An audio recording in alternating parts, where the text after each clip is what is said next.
Muchísimas gracias por unirse a nuestra transmisión en La Gran Aldea a través de mi cuenta personal en Instagram. En primer lugar, quisiera repasar lo ocurrido esta semana con el crudo WTI, que ha caído a menos 37. ¿Cómo impacta eso a Venezuela, a la industria petrolera venezolana? Si se puede hablar ya de industria, o se puede hablar aún de industria en Venezuela, de industria petrolera. Bueno, tú sabes cuál es la situación de Venezuela, los venezolanos todos sabemos cuál es. Cuando Chávez destituye 20.000 personas de la industria petrolera, acaba con lo más granado de la capacidad ejecutiva, gerencial, técnica o de obreros especializados. La industria petrolera empieza con un declive de 3.300.000 barriles que producía cuando llegaron al poder a alrededor de 600.000 barriles que hoy producen.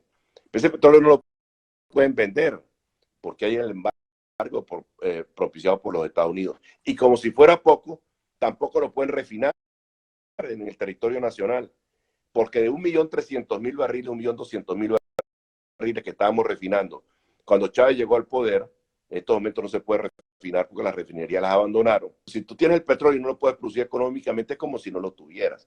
Ahora, justamente usted recientemente se pronunciaba en su cuenta en Twitter sobre esa propuesta que hay dentro de la Asamblea Nacional de ir hacia una reforma, está en la Comisión de Energía ya, de la ley de hidrocarburos. ¿La calificaba usted como catastrófica? ¿Por qué? ¿Qué observaciones le hace usted a ese instrumento legal y qué?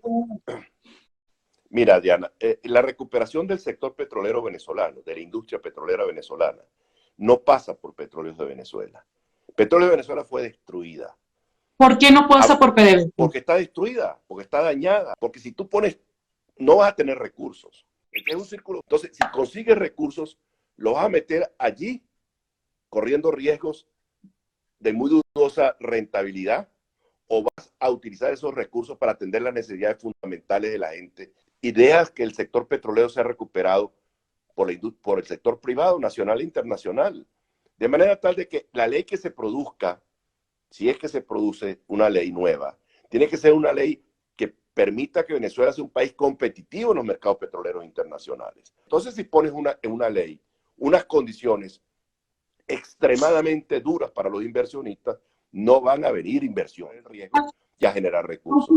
No, habría que dejar atrás esa nacionalización del petróleo o habría que privatizar la industria petrolera venezolana. Mira, vamos a suponer que mañana hay un cambio de gobierno, más ponemos en este escenario. Entonces, lo primero que tú tienes que hacer, evidentemente, es utilizar a Petróleos de Venezuela, lo que tienes allí, garantizándole la seguridad a la gente que venga a manejar la industria, pues yo me imagino que eso está lleno ahí de gente rara. Entonces, las Fuerzas Armadas y los organismos de seguridad del Estado tendrán que garantizarle la seguridad a la gente. Eso es lo primero que hay que hacer. Luego, invitar rápidamente que venga gente a ayudar a la recuperación, pero una recuperación que va a ser inicial y para los primeros meses. Y utilizar las empresas mixtas que hay actualmente en Venezuela para que a través de ellas venga rápidamente una recuperación de la producción. Tener la creación de una Agencia Nacional de Hidrocarburos para que adelante unos concursos competitivos y vengan inversionistas nuevos. Pero al comienzo es Petróleo de Venezuela y las empresas mixtas. Y focalizarnos en una refinería para poder refinar petróleo en el mercado nacional. Si el complejo refinero que tenemos y de las 5 o 6 refinerías que tiene Venezuela, 4 son las importantes, las tratas de acometer todas al mismo tiempo, no va a hacer nada. Una, selecciona una. Y es algo importantísimo. ¿Cuál es el problema tú hoy? ¿Cuál es tu vínculo con la industria petrolera hoy, tuya, y de la gente que me está escuchando, y de todo el venezolano? La gasolina, ¿o no? ¿No tienes gasolina? Por la cual pasas 2 noches en fila y no gasolina. Claro, no tienes gasolina. Entonces tú tienes que arreglar eso. ¿Cómo lo arreglas? Privatiza el suministro de gasolina.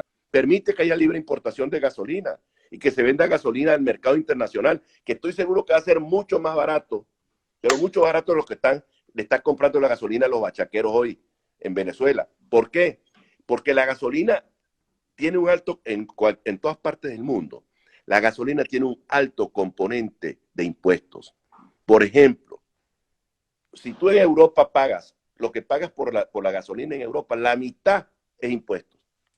En Venezuela importa la gasolina, trae la de Citgo, véndela en el mercado interno y permite que los privados vuelvan a recuperar el mercado interno, que es un desastre. Eso sería un escenario de que ya el gobierno de Nicolás Maduro no esté en el poder. Por cierto, en este momento, el economista Francisco Rodríguez, quien es directivo de Torino Capital, hace esa propuesta, pero con el gobierno de Nicolás Maduro encima. Es decir, pedirle a Guaidó que a través de Citgo traiga gasolina y no solo eso, esa propuesta de petróleo por alimentos. ¿Cómo lee usted esas propuestas que está haciendo en este momento? Déjame decir, son dos cosas distintas. Lo de la gasolina, si tú traes gasolina en estos momentos, es para que empiece la corruptela de la gente del régimen. Yo creo que todo, absolutamente todo, pasa porque hay un cambio de gobierno. Si en Venezuela no hay un cambio de gobierno, la situación va a continuar. Si había gasolina hasta hace poco, ¿y qué pasaba con la gasolina? Se iban 20.000, 30.000, 40.000 barriles por día de contrabando hacia Colombia. ¿Y quiénes participaban ahí? Los contrabandistas y mucha gente encargada de vigilar que eso no ocurriera, y lo estaban haciendo. No digo Chávez hace unos meses, bueno, hace unos años estaba vivo, que le pusieran el petróleo a cero. Y llegó el petróleo a cero, llegó el día del petróleo. Pero oye, pero es que la crisis, Dios, póngame a cero y en Venezuela no habrá crisis. Y una cantidad de gente que estaba allí, como borregos, aplaudían felices frente a un dejo descomunal de demagogia y de populismo. Es que no hubo necesidad que el mercado a $1 o a cero. Se encargaron de poner a Venezuela en una situación de emergencia económica. Esa es la verdad. Esta propuesta que hace Francisco Rodríguez de petróleo por alimentos, bueno, ¿le ve algún... hicieron en Irak? Eso fue lo que hicieron en Irak. Y ustedes saben lo que pasó en Irak, ¿no? Que buena parte se lo embolsillaron los corruptos del régimen y los corruptos de las Naciones Unidas. Porque hubo gente vinculada con altos funcionarios de las Naciones Unidas que fueron posteriormente acusados de estar en manejos indebidos. Exministro Calderón Berti, aprovechando este espacio con usted, hay muchísimos temas que tratar, pero recientemente un senador barranquillero habló de pedirle al presidente Iván Duque intervenir monómero. ¿Cómo usted ve en este momento el funcionamiento de esa empresa? ¿Qué puede decir de lo que está ocurriendo en este momento en monómeros?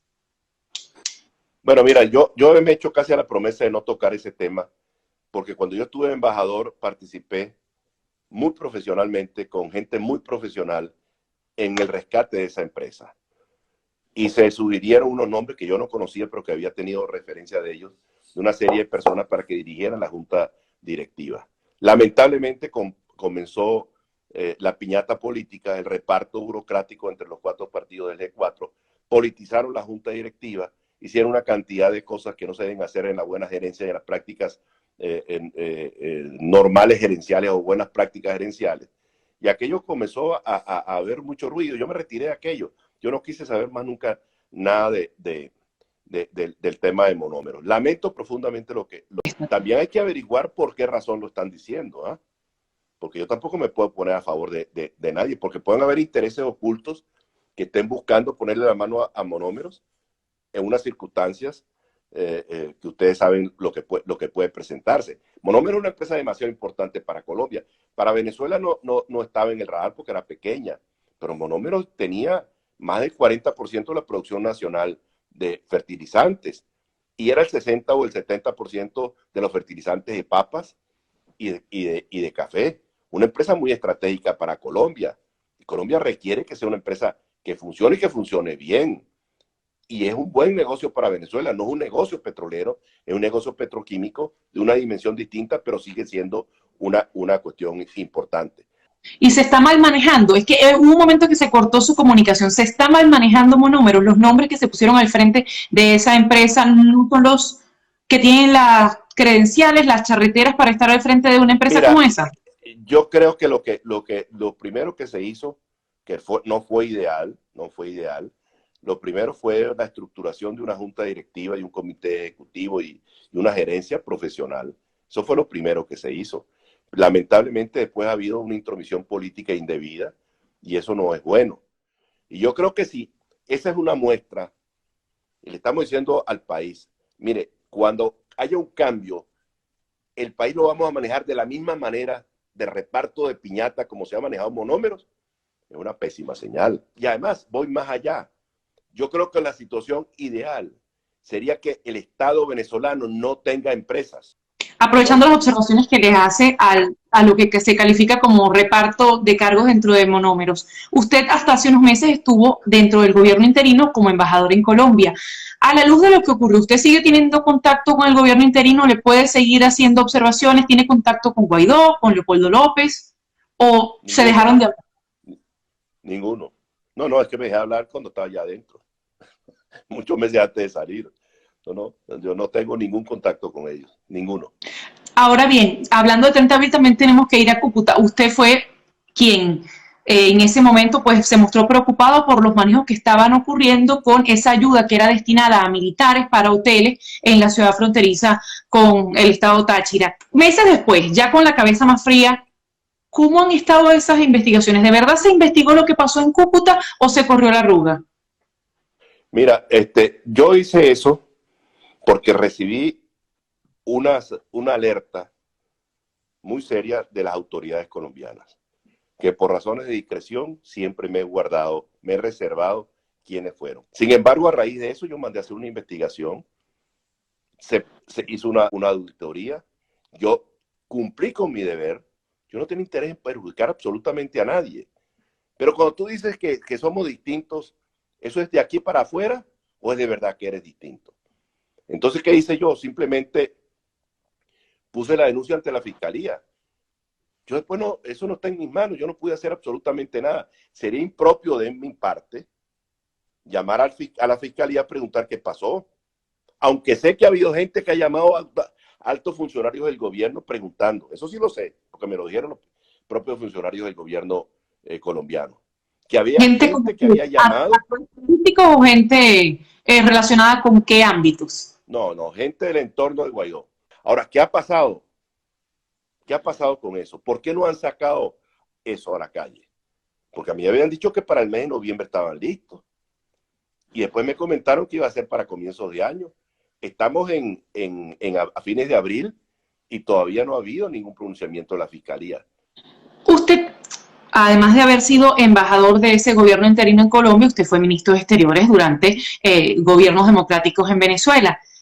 ¿Cómo ve ese plan que ofreció Estados Unidos recientemente, el plan promovido por Pompeo y también que se pida dinero por la cabeza de Maduro, sobre todo porque Reuters publicaba recientemente una información sobre esos acercamientos que hay todavía entre Noruega, el gobierno interino, el gobierno de Maduro?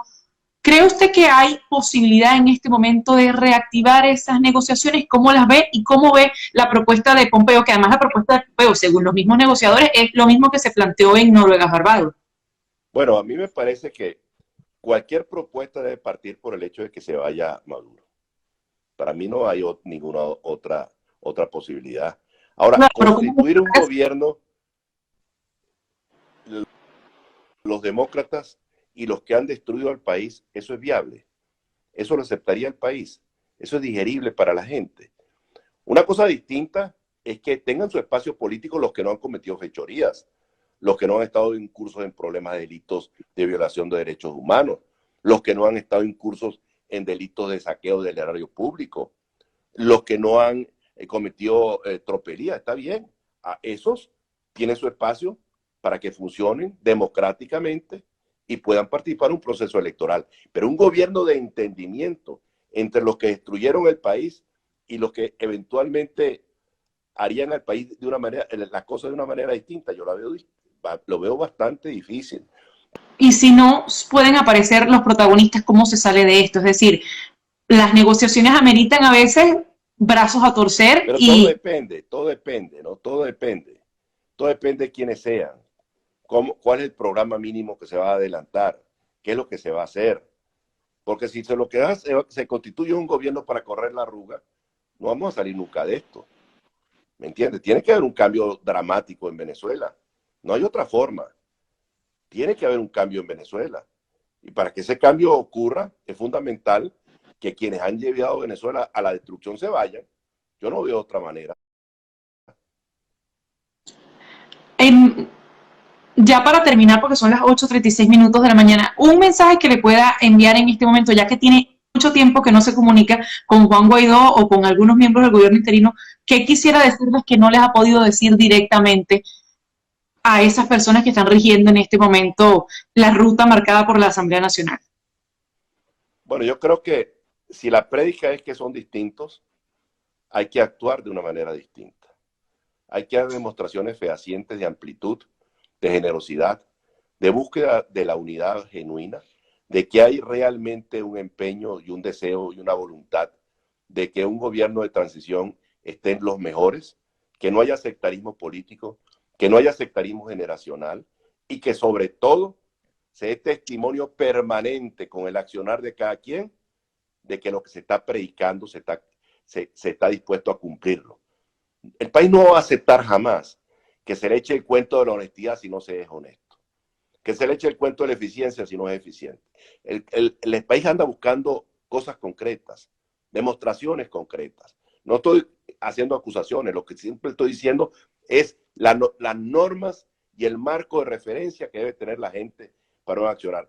¿Cómo se habla de un gobierno de unidad nacional cuando hay un sectarismo gigantesco en el manejo de este pedacitico que ha sido la cuestión exterior, ¿me entiende?, venezolana?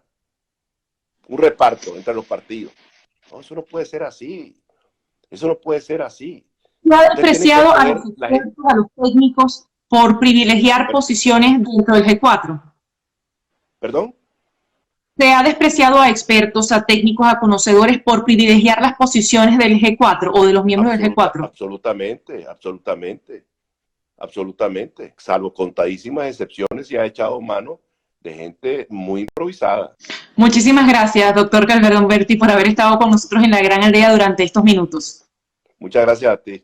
Muchas gracias, Era el exministro de Energía y Minas, también fue el embajador de Venezuela en Colombia por parte de Juan Guaidó, además de expresidente de la Organización de Países Exportadores de Petróleo, Humberto Calderón Berti, que por cierto tiene un texto en La Gran Aldea titulado "Pónganme el petróleo a cero". Bueno, y allí lo tiene. Gracias, doctor, por haber estado con nosotros.